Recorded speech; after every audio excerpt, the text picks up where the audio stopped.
Winning the Hazel Rowley Fellowship was absolutely integral to my finishing my biography of Julia Sorrell Arnold. It enabled me to travel to Oxford and spend more than 6 weeks there researching in the archive.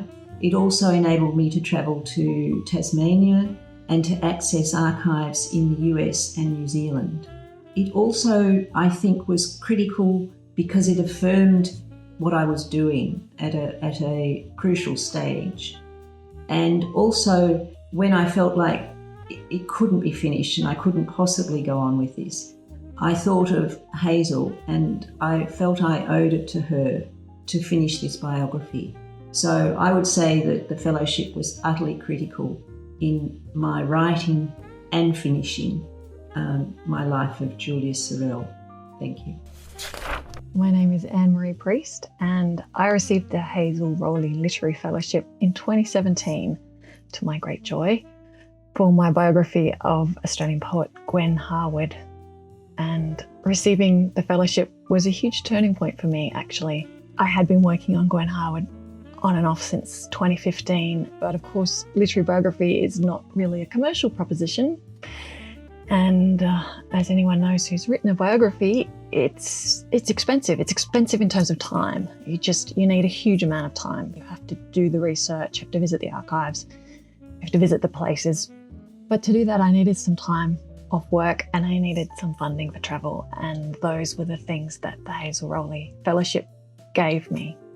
So receiving that fellowship made that trip to Tasmania, I spent several months there, possible, and that was the point at which it all started to come together into an actual life of Gwen Harwood. And as well, I should say, as well as that incredible material support, it was also just the huge boost of being associated with Hazel Rowley, who for me is the patron saint of literary biography in Australia. Her biography of Christine is Dead, superb, and just to be kind of under her mantle was just a huge boon for me. Hi, my name is Alec O'Halloran and the biography I wrote is The Master from Manby, which was published in 2018. It's the life story and art career of a Pindabi man, Mick Namarari Japaljari. I was in the throes of finalising my manuscript when I applied for the fellowship, and it was a good chance for me to have a close look at my project to do that. I was absolutely thrilled when I found out that I was one of 9 national finalists, because it was an objective confirmation that my project was worthwhile and that I was headed in the right direction. So for me, the fellowship has been an important part of my journey as a biographer of an Indigenous man here in Australia. Hi, I'm Eleanor Hogan. I'm speaking to you from Mabantwa, Alice Springs, on Arrernte country in the Northern Territory. I am the 2019 recipient of the Hazel Rowley Literary Fellowship, which I received for my double biography about Ernestine Hill and Daisy Bates. The Hazel Rowley Fellowship made some big differences to my life.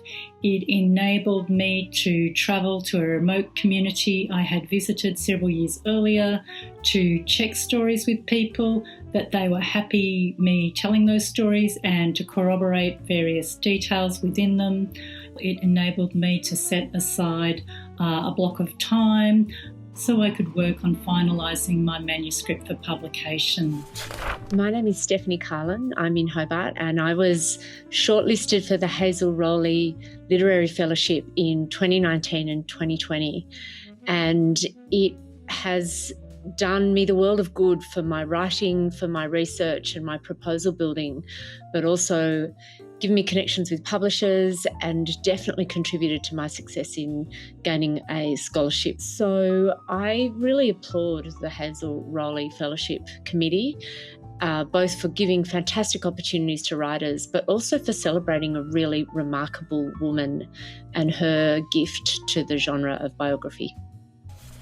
Hello, I'm Maxine Veniba Clark and I'm a previous recipient of the Hazel Rowley Fellowship for Biography. When I was the recipient of the fellowship, I used it to travel to London and do research for a memoir I was working on at the time entitled The Hate Race. And I was researching the part of the hate race really that was about my parents' migration from England to Australia in the mid-70s. So I was taking down lots of family history, speaking to family members and recording them. Also, I visited the International Museum of Slavery in Liverpool and various other London archives and exhibits that kind of helped me form the foundation of the hate race, or the opening chapters of the hate race. I'd encourage all Australian writers of biography to apply for this fellowship. It really was seminal in terms of providing a foundation for me to be there in person to ask the questions that I needed to ask. And I don't think that either of these books would be the works they were without the fellowship. And I would also encourage anyone who's able to support the fellowship financially. I think particularly in these times, it's really difficult for writers to set that research time aside that we really need to create these works. And the Hazel Rowley Fellowship really did that for me.